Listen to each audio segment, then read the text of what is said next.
militares, tal, mas ia publicando os seus escritos doutrinários, ia publicando. Agora, na Rússia existia uma censura feroz, ele não queria se submeter à censura, mas tinha que se submeter, não podia publicar nada clandestinamente, mas ele publicava, às vezes ele publicava sem passar pela censura, quer dizer, mas havia como que havia assim um certo limite para a repressão policial em relação a Tolstói, havia um limite. Em outra época, ainda no reinado de Nicolau I, quer dizer, quando Tolstói ainda era moço, numa ocasião a polícia chegou a fazer uma busca em Yasna Polyana. Mas agora, já no início do século XX, a polícia não entrava em Yasna Polyana. Quer dizer, o nome de Tolstói era respeitado no mundo inteiro. Então ele escrevia os seus textos, ele procurava imprimir naquelas, assim, ele tinha toda até fundou uma editora, praticava assim um tipo de literatura semelhante à nossa literatura de cordel, imprimia assim, da maneira como se imprime literatura de cordel. E, às vezes, com vastíssimas tiragens. Agora, o governo estava de olho, mas, ao mesmo tempo, não podia fazer nada, porque o nome de Tolstói era assim, tinha ressonância universal. Qualquer coisa que se fizesse com Tolstói, logo tinha assim uma repercussão no mundo todo. No Brasil, por exemplo, qualquer coisa que se fizesse com Tolstói, logo aparecia na imprensa brasileira. E ele, então, foi vivendo desse jeito, quer dizer, tolerado pelas autoridades, tolerado por necessidade, mas foi excomungado. Isso o governo conseguiu.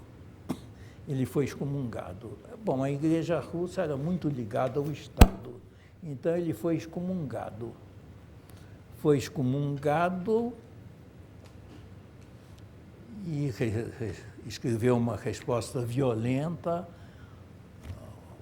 porque lhe foi comunicado que ele tinha sido excomungado, tal, ele escreveu uma resposta violenta, e isso teve uma repercussão no mundo todo, e repercutiu mal para o governo russo, porque todo mundo sabia que a Igreja estava muito ligada ao Estado na Rússia. Mas ele ia escrevendo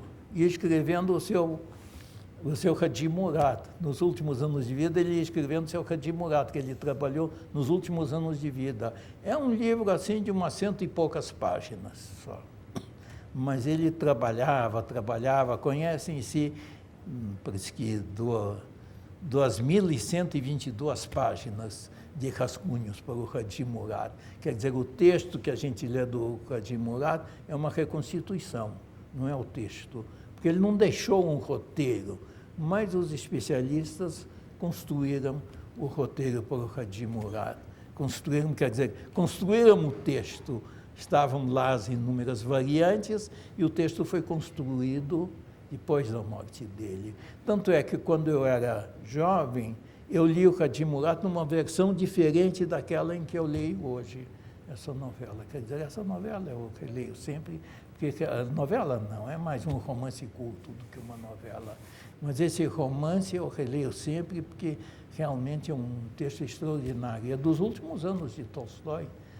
Ele estava escrevendo, modificando sempre, e rascunhando,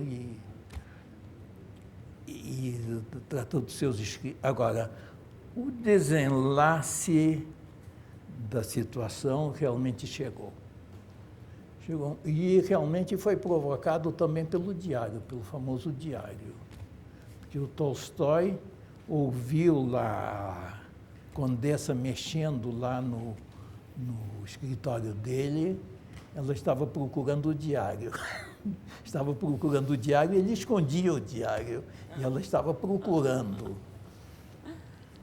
E depois disso ele ficou revoltado, aí ele saiu ele fugiu de Yasna Polyana, fugiu, acompanhado do médico Makavitsky, o médico fiel dele, e saiu pela estrada a pé. Saiu pela estrada a pé, foi caminhando.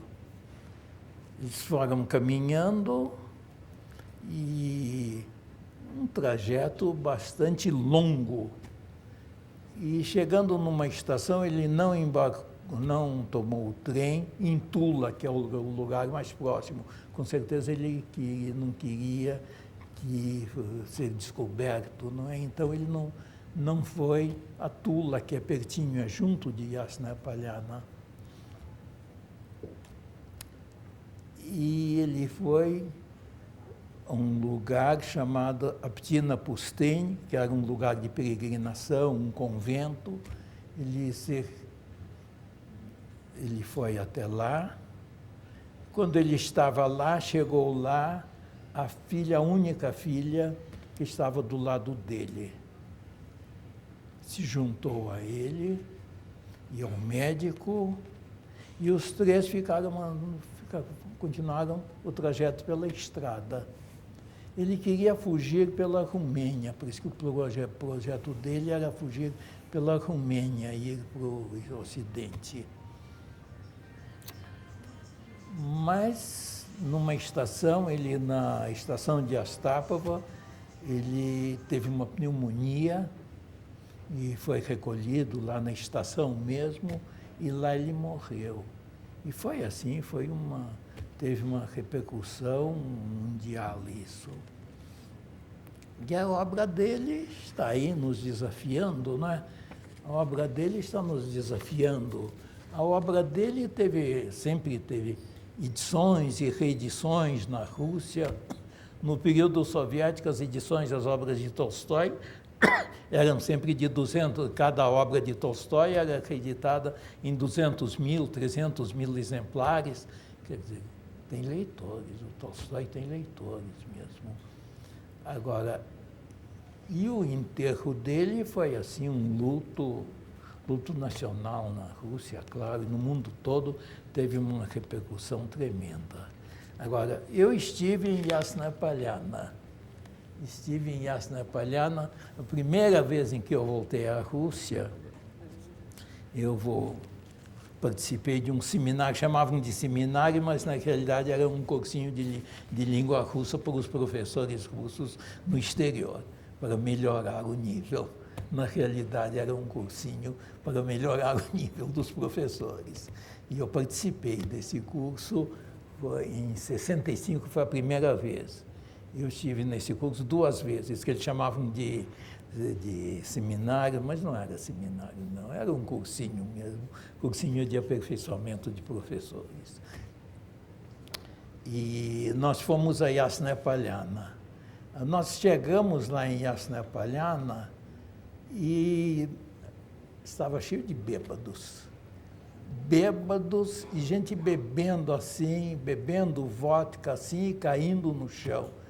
Isso Tolstói, que pregava abstinência de álcool, uma coisa chocante, era chocante.